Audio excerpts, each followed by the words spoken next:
Hello friends, நம்ம இதை பற்றி பார்க்க போகிறோம்னா இலக்கிய வரப்போகிற எபிசோடில் என்ன இன்ட்ரெஸ்டிங்கான சுவாரஸ்யமான விஷயம் நடக்க போதாங்க பார்க்க போகிறோம். வாங்க வீடியோக்குள்ளே போயிடலாம்.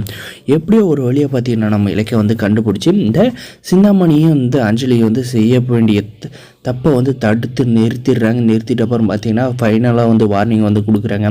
இதுக்கப்புறம் பார்த்தீங்கன்னா இந்த இலக்கிய என்னால் தோக்கடிக்க முடியாத அவளை எப்படியாவது அவளோட ஒரு படி மேலே நான் போயிட்டு அவளை தோக்கடிச்சு அதில் சந்தோஷத்தை பார்க்கலான்னு பார்த்தா அது எல்லாமே மண்ணோட ஒன்றா போச்சு அப்படின்ற மாதிரி இந்த ஆஞ்சலி ரொம்பவே கடுப்பாக இருக்காங்க.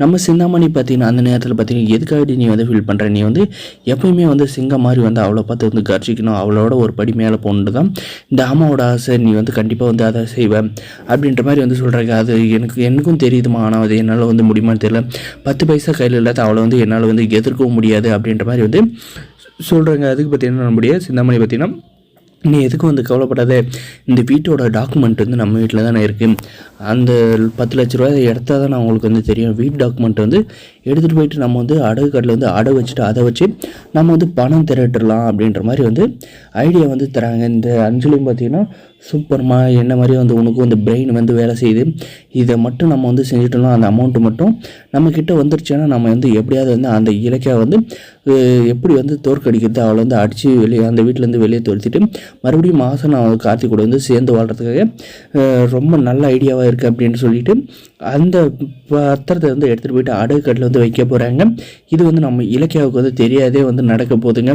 ஒரு பக்கம் நம்முடைய இலக்கியாவை பார்த்தீங்கன்னா என்ன சொல்லிட்டு போயிருக்காங்கன்னா, மாமாவோட மருத்துவ செலவுக்கு வீட்டு செலவுக்கு நான் காசு தரேன் அப்படின்ற மாதிரி இலக்கியா சொல்லிட்டு போகிறதுனால இனிமேல் நம்ம வீட்டை பற்றி கவலைப்பட தேவையில்லாமா, எதாக இருந்தாலும் இவ்வளோ நாள் உட்காந்து எங்கள் அப்பா சம்பாரிச்சுப்பட்டா உட்காந்து சாப்பிட்டீங்களே, ஏன் இப்போ வசந்த் வேலைக்கு போகிறாங்களா காலேஜுக்கு போயிட்டு அவன் சம்பாரிச்சிட்டு போட்டு நாங்கள் கொஞ்ச நாளைக்கு உட்காந்து சாப்பிட்றோம் அப்படின்ற மாதிரி இவங்க 2 பேருமே சொல்லி நம்ம சமாளிச்சிடலாம்.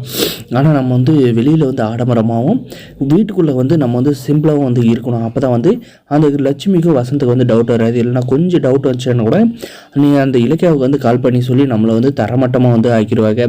அதனால் நம்ம எதுக்கும் உஷாராகவே இருந்துக்கணும் அப்படின்ற மாதிரி சொல்கிறாங்க. இவங்க என்ன தான் பிளான் பண்ணி என்னவே பண்ணாலுமே நம்ம இலக்கியா இருக்கிற இடத்துல இறக்க முடியாது. அதே மாதிரி கார்த்திக் கூட சேர்ந்து வாழ்றது இந்த அஞ்சலோட வாழ்க்கையில் சுத்தமாக இதுக்கு மேலே நடக்க வாய்ப்பே இல்லைங்க. ஏன்னா நம்முடைய இலக்கிய எப்படியாவது அந்த அஞ்சலி தெரிஞ்சிடுவா அப்படின்ற மாதிரி தான் எதிர்பார்த்தாங்க. மேலும் மேலும் நம்ம லட்சுமி கட்டி போடுறது நம்முடைய மாசிலாமணி கீழே தள்ளி விட்டுதுன்ற மாதிரி மேலும் மேலும் தப்பு பண்ணிகிட்டே போகிறதுனால இவ கார்த்திக் ஒழுங்காக வாழ மாட்டா. அதனால இவ்வளோ சேர்த்திக்கிறத விட டிவோர்ஸ் பண்ணுறது நல்லது அப்படின்ற மாதிரி நம்ம இலக்கிய நினைக்க போகிறாங்க. வரப்போகிற எபிசோட் எல்லாமே இது மாதிரி தான் நடக்குது. அந்த அஞ்சலி நம்ம கார்த்தி கூடிய சீக்கிரம் டிவோர்ஸ் பண்ணணும் அப்படின்னு நினைக்கிறவங்க மறக்காது நம்ம சேனலை சப்ஸ்கிரைப் பண்ணுங்கள்.